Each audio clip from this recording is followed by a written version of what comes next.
না, কাউকে বলতে হবে না, আমার বউয়ের সঙ্গে আমি একাই কথা বলবো। একবার গিয়ে মেয়েটিকে দেখে আয় না বাবা। একেবারে শুভ দৃষ্টির সময় দেখবো মা। এই দাদা, না দেখে বিয়ে করছিস, পরে পস্তাবি। তোর কপালে নির্ঘাত ওই শেওড়া গাছের পেতনি জুটবে রে। আর আমরাও তোমাকে দেখে শুনে একটা বুড়ো হেপো রুগীর গলায় ঝুলিয়ে দেবে, হাঁপাতে হাঁপাতে কাশতে কাশতে তোমাকে আদর করতে করতে বলবে, বউ থাকবি আমি তো ভাঙা টিকিট কেটে বসে আছি, তোমার মায়ায় দায় দায় করেও যেতে পারছি নে।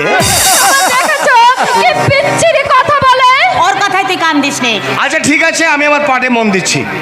হ্যাঁ রে, অভিকে নিয়ে তুই একবার যাবি? আরে যাওয়া দরকার কি, ওই বিজন বাবুর মুখে শুনেছি মেয়ে খুব ভালো। ছবি